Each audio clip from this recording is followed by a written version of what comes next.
y es un proceso o es un proyecto lleno de tareas para ambas partes. El comprador tiene obligaciones y tareas múltiples como comprador y debe estar muy informado y debe planear esos ingresos, planear ese ahorro, planear cómo van a habitar inclusive esa vivienda, para cuando la necesitan. Pero el constructor también tiene a su vez una carga bastante fuerte en todas las etapas que debe adelantar para que finalmente pueda entregarle al comprador de vivienda.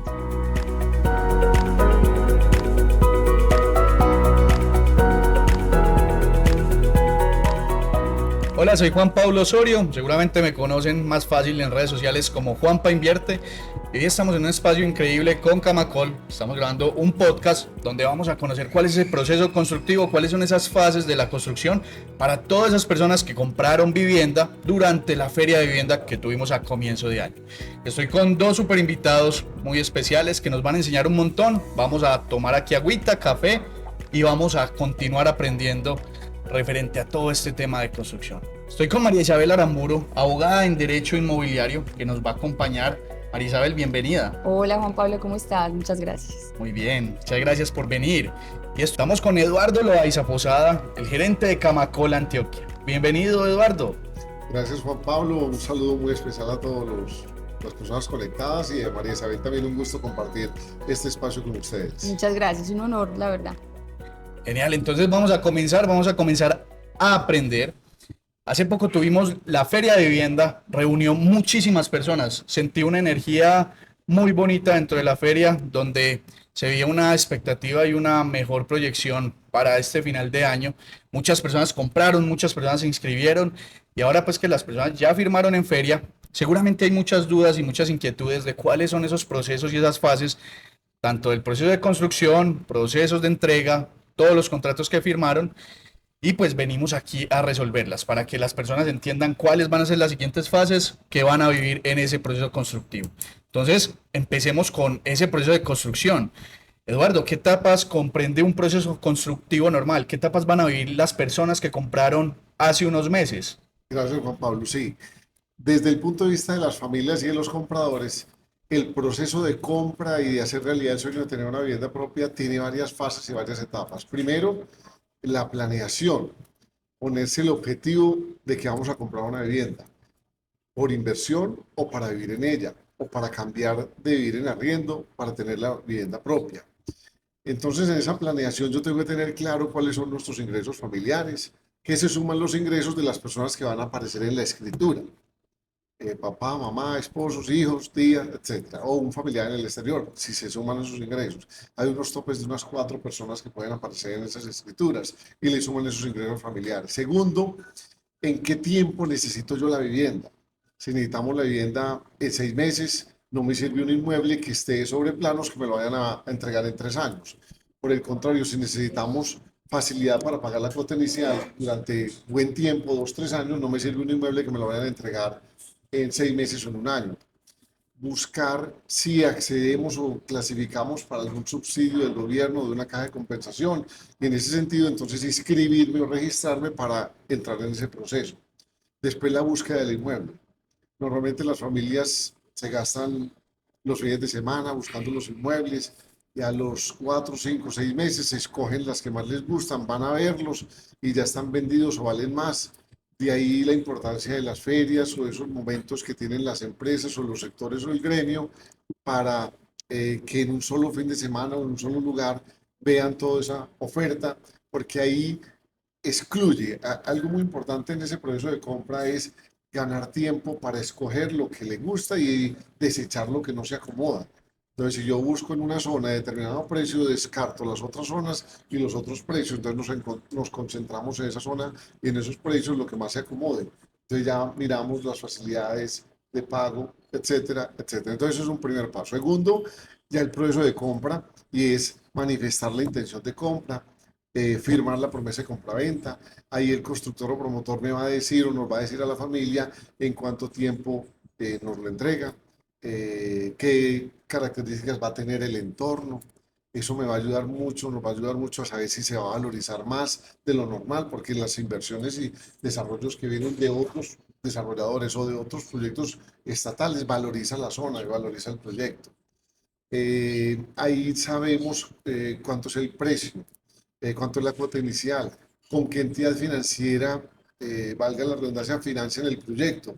Normalmente si se toma el crédito individual de largo plazo hipotecario con el mismo banco que financia el proyecto, es más fácil el proceso o incluso tienen la tasa de interés más económica y acordar los términos de cómo vamos a pagar la cuota inicial y tener en cuenta que antes de la entrega del inmueble yo debo haber o debemos haber como familia conseguido, tramitado un crédito con una cooperativa, con una entidad financiera, con un banco, con el Fondo Nacional del Ahorro, con una caja de compensación, para que la cuota inicial la pagamos mientras el constructor llega al punto de equilibrio, saca los permisos, construye y me entrega el inmueble. Y el día que nos entregan el inmueble, nosotros ya hemos pagado la cuota inicial, que es 20 a 30% del valor del inmueble, y en ese momento un banco o una entidad financiera paga por nosotros el resto al constructor o promotor y nosotros le quedamos debiendo a 10, 12 o 15 años. Entonces eso es otro momento para buscar que no hay afán. Ahí vamos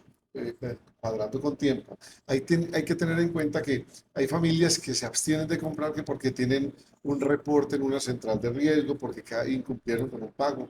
Usted puede tomar la decisión de compra, planear el pago de las cuotas y planear también salirse de esas bases de datos, yendo, hablando, dando la cara, haciendo un plan de pagos. Y haciendo el plan de pagos, usted paga antes de que le entreguen el inmueble y solicite el crédito y lo excluyen de esa base de datos.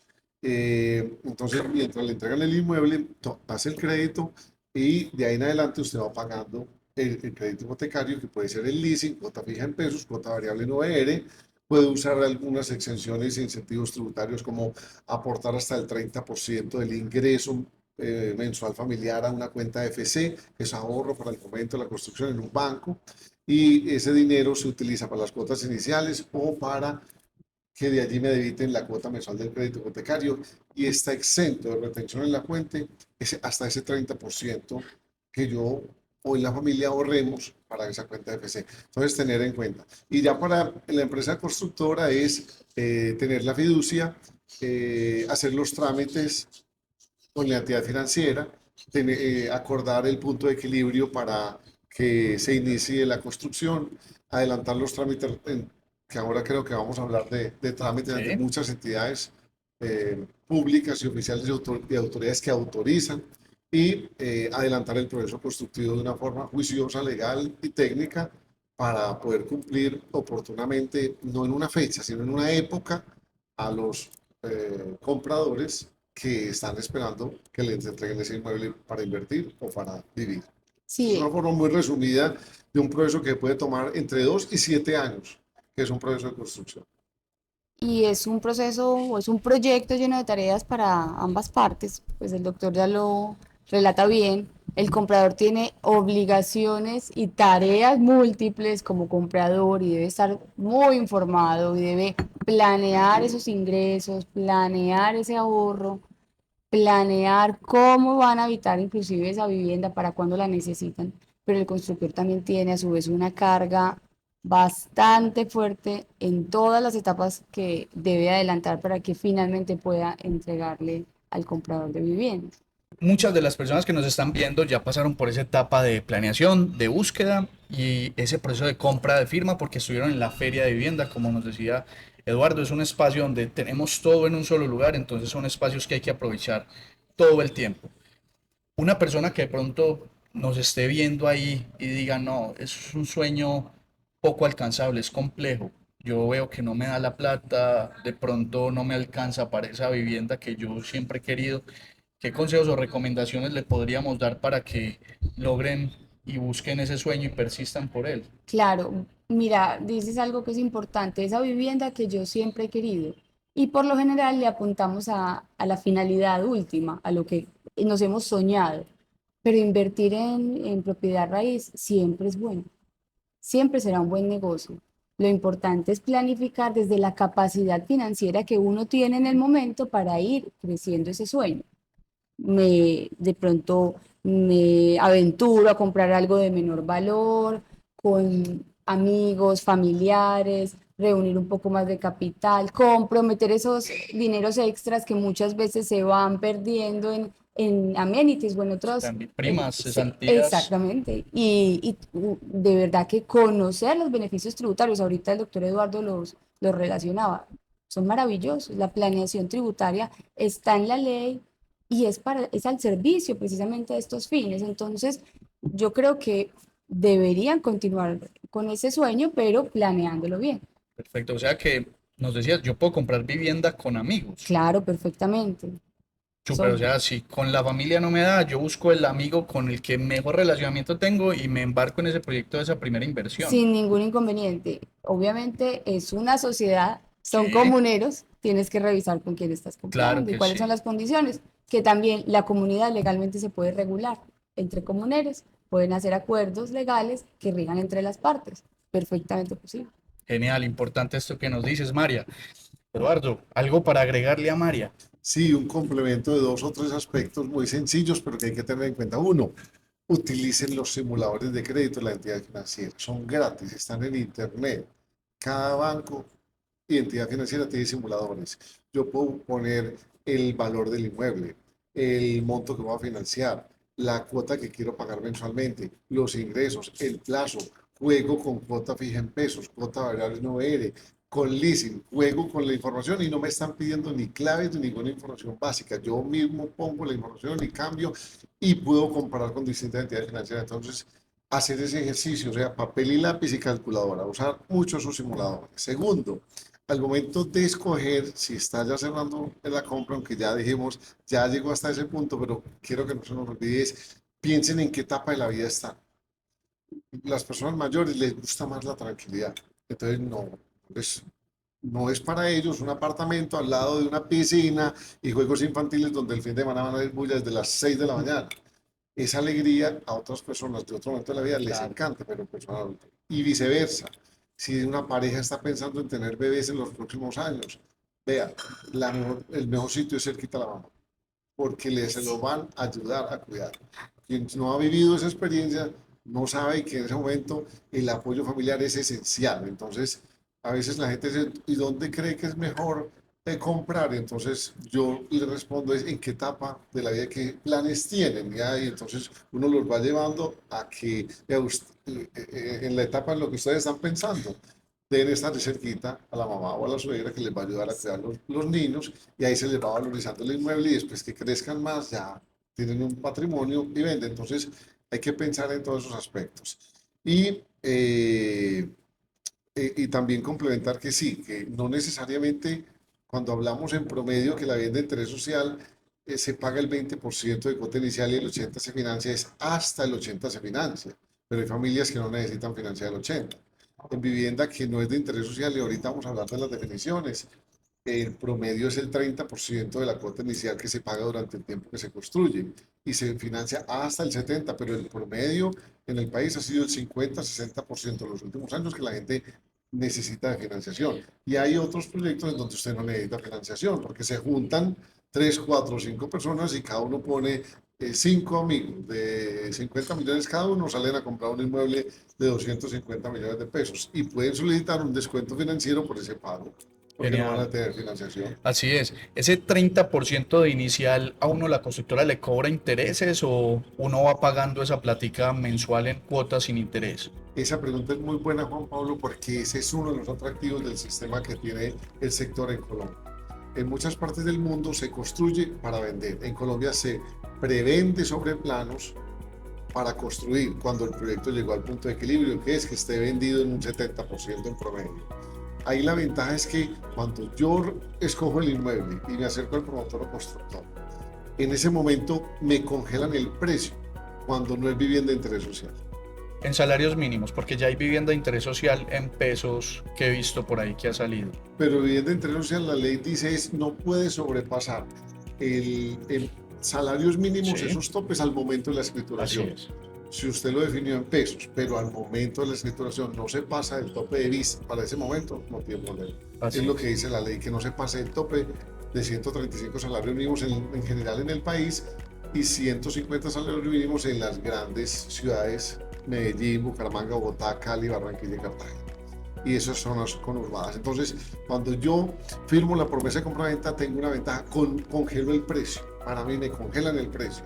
El inmueble se va valorizando. ¿Por qué? Porque cada vez construir lo mismo cuesta más. Entonces, si usted es constructor o promotor y le suben los insumos y llegan nuevas obligaciones urbanísticas, nuevas cargas, ¿usted a dónde le carga el costo? Al precio final de las unidades que faltan por vender.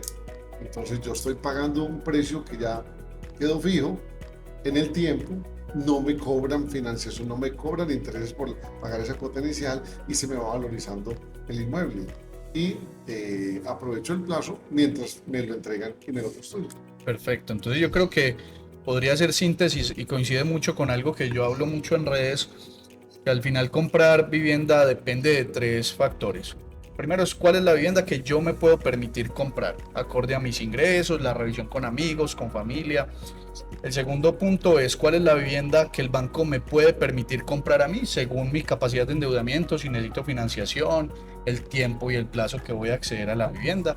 Y el tercero es cuál es la vivienda que quiero comprar según lo que ustedes nos acaban de contar. Pues, por ejemplo, esa de la mamá, yo nunca, como no tengo hijos, nunca me ha tocado vivir eso, pero mira eso tan importante. Entonces, seguramente alguien que esté más joven va a poder permitirse alguna vivienda en una zona que tenga un plan parcial, que de pronto no está tan chévere hoy, pero que en un par de años se va a valorizar un montón. Entonces, de acuerdo a esas realidades que tenemos cada uno de nosotros, pues hay que saber elegir esa vivienda. Y por ahí viene entonces lo que nos decía María, que es todo ese tema de documentación de las constructoras, que a las constructoras también les toca vivir algo por detrás y son esos permisos, exactamente esos permisos y trámites legales. ¿Cuáles son esos trámites que un constructor tiene que vivir hacia grandes rasgos en Colombia para empezar a construir? Sí, lo hablábamos con el doctor Eduardo, Camacol los tiene absolutamente pues mapeados. En Medellín, por poner un ejemplo, están alrededor de 93 trámites, habíamos hablado. Sí.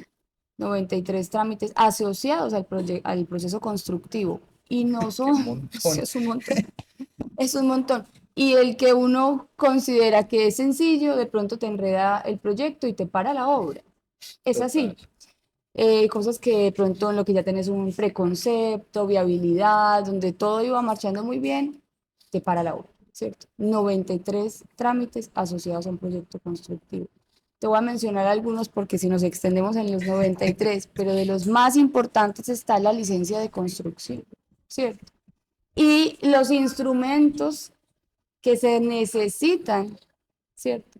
Para ese licenciamiento, que en suelos de expansión el constructor pues no le bastará simplemente con solicitar una licencia de urbanización o simple construcción, sino que tendrá muchas veces que promover planes parciales, Sí. ¿cierto? Eso no es, eso se dice fácil, otra cosa es ejecutar. Total. Bueno, eh, el radicado de ventas, que a mí me llama mucho la atención, por ejemplo, en el radicado de ventas, la gente no lo conoce, no saben que es la manera como activo ese control, ¿cierto? Ante la entidad territorial, o ante el gobierno territorial. Ellos tienen la obligación de hacer ese seguimiento y de entregarme la información que el constructor les ha entregado previamente para yo revisar de qué consta el proyecto, ¿cierto? Financieramente, cómo se ha planteado, cuál es su viabilidad técnica, cuál es su viabilidad financiera, jurídica, ¿cierto? Digamos que eso pues no tiene el alcance que se quiso hoy normativamente, pero ahí están esos documentos a disposición de los usuarios. Muy pocas personas saben pues que pueden acceder a ellos. Total. Sí. Los constructores se tienen que inscribir como enajenadores de vivienda en los municipios donde operan.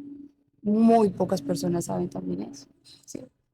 Por eso es tan importante la formalidad en este sector, por eso es tan importante la experiencia, por eso es tan importante que estén agremiados, ¿cierto? Porque fácilmente se pueden perder en cualquiera de los 93 trámites, por poner un ejemplo de Medellín, y se les puede frenar la obra, habiendo sido también muy juiciosos, pero les puede ocurrir. Y esa experiencia colectiva hace, y esa fuerza colectiva hace que esos trámites de alguna manera puedan solucionarse, llegar a feliz término. Entonces, no es una tarea fácil la que tiene el constructor, Y todo esto lo tiene, ¿cierto?, que adelantar casi que en una misma fase donde ya empieza el reloj a descontar días y minutos para poderle entregar a ese constructor su vivienda en el plazo estimado. ¿Sí? Perfecto, María. Incluso retomando algo que decía Eduardo Sí. hace un momento, yo he tenido experiencia de comprar vivienda por medio de personas en ciertos países como Chile, como Estados Unidos, en España. Y yo siento que en Colombia, gracias a todo este tipo de trámites y lo que decía Eduardo hace un momento, comprar vivienda en Colombia para mí es de los países más seguros para hacerlo, porque quiero ser enfático en eso que decías ahora. Primero se vende y si el proyecto es factible, es viable, se empieza a construir. Entonces vamos, por ejemplo, a China, donde construyen grandes ciudades y nadie las habita y son pensadas en un desarrollo futuro y pues constantemente uno lee que hay problemas en ese país con las constructoras, o últimamente pues uno escucha mucho eso, porque nadie se está yendo a esas ciudades que planificaron. Entonces son Mm. megaciudades que se construyeron y no están funcionando. Entonces aquí, después de Sí, pasar todo eso, hacer esos estudios de factibilidad, empezar a recoger todos esos recursos en las etapas que veíamos ahora, pues empezamos a construir solamente cuando ya sabemos que hay un punto de equilibrio y que todo va a funcionar bien. yo ahí quiero, pues coincido con esa percepción que tienes. A mí me encanta el modelo colombiano por esta razón. Y es que es el mercado hablando en tiempo real, ¿cierto? Y el mercado diciendo, esto conviene o no conviene para la ciudad, esto se necesita o no se necesita para la ciudad. Y a mí me ha tocado participar en muchos proyectos que definitivamente tienen que abortar lo que habían inicialmente planteado, porque el constructor considera conveniente un desarrollo inmobiliario, pero el mercado le dice, no, no es por ahí, necesitamos otras cosas, ¿cierto? Y lo relanzan y es un éxito en ventas, ¿cierto? Sí, claro. Entonces eso es el mercado hablando en tiempo real, es maravilloso, ¿cierto?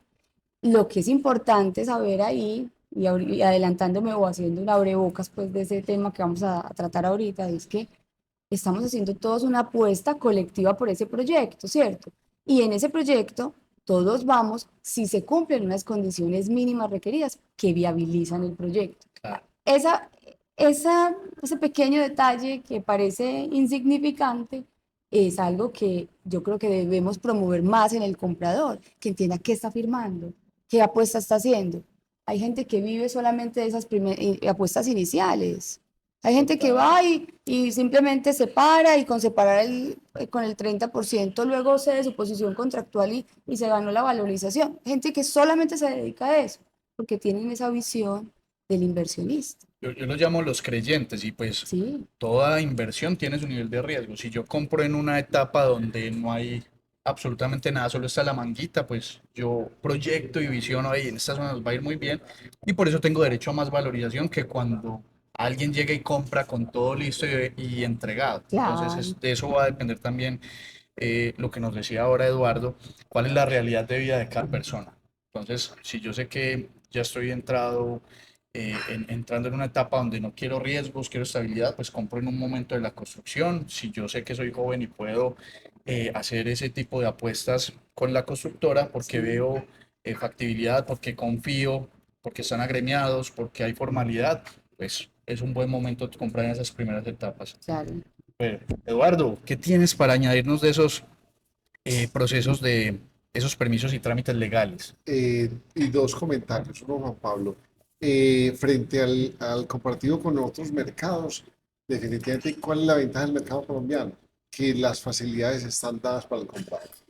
En el mercado colombiano inmobiliario de compra e inversión en proyectos de construcción, las facilidades se busca es que las tengan el comprador. Y eso ha permitido que pasemos a una escala de producción. Digamos, voy a poner un ejemplo. En el año 2001, en Antioquia se construían 3.000 viviendas y hemos llegado hace 2 años a 31.000 viviendas, 10 veces más en tamaño en 20 años. Eso se consigue cambiando esa escala de producción, haciendo las cosas distintas. Entonces, todas estas facilidades eh, han llegado al mercado. Y de acuerdo, sobre planos está este proyecto que entendemos es lo que la gente necesita, pero la verificación, el sondeo, el uno a uno, es el que dice si eso es lo que necesita o con qué ajustes. Y eso es muy importante. El resto, en los países que usted ponía de ejemplo, se hacen miles de viviendas Así es. pensando desde ya cómo debe vivir la gente en 5 años. Y no es cómo debe vivir, es cómo va a vivir, cómo quiere vivir. Entonces aquí se toma la instrucción y la orden desde el Estado y se hacen las viviendas para que la gente viva allá. Y la gente ya le preguntaron si quiere vivir así o no. Y en 5 años cambió mucho el mercado. Entonces eso hay que aprovecharlo. Así como muchas veces desconocemos que hay otras exenciones e incentivos tributarios. Voy a poner un ejemplo para que la gente lo tenga en cuenta. Quien ya esté tomando crédito o vaya a tomar crédito o ya esté pagando con crédito, recuerden que hace más de 20 años, en todas las reformas tributarias, y Colombia se jacta de tener una reforma tributaria en promedio cada año y medio, o sea que hemos pasado por más de 10 reformas tributarias y se conserva el beneficio de que cada familia se puede descontar cada año en la declaración de renta los intereses pagados por el crédito hipotecario el año inmediatamente anterior. Eso lo saca el extracto del banco entrando por internet al banco. Veo mi extracto, cuánto pagué el año pasado de crédito, cuánto de intereses, y ese valor de intereses me lo descuento en los impuestos, el contador me lo debe descontar. Entonces hay un montón de ventajas que yo debo aprovechar. De trámites, Marisabel lo decía muy bien, cerca de 90 trámites en promedio se requiere un constructor o promotor formal, legal, en Antioquia para hacer un proyecto en el Valle de Urba. Voy a poner 3 de ejemplo. Ante las entidades de servicios públicos, ante el área metropolitana y el tema de la aprobación de las vías para la conexión. Todos los proyectos deben tener servicios públicos domiciliarios. Entonces yo tengo que preguntarle a la entidad, a las empresas públicas o en otros municipios, a la empresa de servicios públicos de la zona, si hay disponibilidad y factibilidad y de qué depende. Entonces a veces dicen, sí, está disponible el servicio y usted se conecta desde tal punto. Entonces lo que cuesta el tramo desde esa conexión a ese punto al proyecto, se le carga el proyecto. Eso es parte de los costos que se distribuyen entre toda la gente. Pero a veces dice, hoy no hay, pero en 2 o 3 años va a haber, porque vamos a hacer una planta, o si usted hace esta red adicional, cuente con ese servicio. Entonces, es de esperar un tiempo, o que se den otras cosas, o un costo mayor. Y yo tengo que hacer ese trámite en gas, en energía y en aguas, que es acueducto de alcantarillado. Entonces, ahí solamente en el breve estoy hablando de 3, 4 trámites. Y cada uno va, viene, después la respuesta, hago la propuesta, me aprueban el diseño, me le hacen ajustes y después PM busca un interventor que verifique que lo que se está haciendo en el proyecto corresponda a las características técnicas que ellos me dijeron para poder autorizar la conexión. Eso se puede demorar 6 meses, un año, año y medio, 2 años. Yo tengo que ir a la autoridad ambiental. Voy a poner en cualquier proyecto en el área metropolitana, la autoridad ambiental urbana es el área metropolitana. Y yo le digo, en este lote donde yo voy a construir, que usted ya lo concertó con el municipio en su momento de la discusión del plan de ordenamiento territorial, ahí hay un uso permitido para vivienda y voy a hacer este proyecto. Ahí vamos a tener que intervenir 10 árboles. Y la norma dice que yo debo decirle a usted por cuántos tengo que compensar. Entonces a veces la autoridad ambiental dice, esos 10 me los compensa por 100 o 500. He tenido el caso de que 50 árboles hay que compensarlos por 1000. Entonces yo le digo a la autoridad ambiental, dígame dónde los siembro. Tengo proyectos hoy que llevan más de 2 años esperando la respuesta a la autoridad ambiental para que le diga al constructor dónde los siembra el lote receptor. Y hasta que la autoridad ambiental no lo diga, el constructor no puede arrancar el proyecto. Increíble. Y lo estamos hablando con el alcalde Federico Gutiérrez y con la directora del área metropolitana, la doctora Paula, porque eso es absurdo que se genere semejante perjuicio y la gente entonces se le va a demorar unos meses para entregarle la vivienda, entonces unos meses de perjuicio porque está pagando arriendo. Y otro, yo tengo que hacer una vía para conectarla a la vía, a la malla vial. Esa vía yo no puedo diseñarla y que quede con un peralte o torcida o que no recoja las aguas. Eso me lo tiene que autorizar la oficina de planeación. En la pandemia, como los funcionarios trabajan desde la casa y por ser pública la información no había conectividad con las casas, ese trámite se pudo haber demorado año y medio o 2 años para que me den un ok, está bueno, está correcto, cumple con todas las especificaciones. Y eso hace que hoy haya proyectos con atrasos que vienen desde ese momento. Entonces, estoy hablando solo de 3 o 4 trámites y así por el estilo, pues yo tengo que ir a la oficina de planeación, tengo que ir a las curadurías, donde no hay curaduría a la oficina de planeación, pero aún cuando hay curaduría, la curaduría depende de unos conceptos, o que me liquide la nomenclatura, solo la revisión y la asignación del número en las puertas internas. El curador tiene que mandarlo a las oficinas públicas para que le asignen. Es una cosa tan sencilla que se podría delegar. Entonces, así por el estilo, podríamos y deberíamos, yo creo que nos falta poner en la página de Camacol Antioquia, para una tarea que hoy me comprometo, todos los trámites, en qué consiste, qué implica, ante qué entidades, para que la gente lo verifique, y cuánto no se demora en teoría y no cuánto se demora en la realidad, para que la gente vea ese vía cruz. A veces una vez en algún proyecto alguien le dijo a una señora, yo estaba en esa reunión, es que ustedes están cobrando muy caro el metro cuadrado. Y dijo, señora, yo le regalo la construcción. ¿Sabe qué le cobro? Los trámites. Porque la demora es un costo financiero y un costo administrativo que es importante tener en cuenta para uno conocer la realidad del sector de la construcción.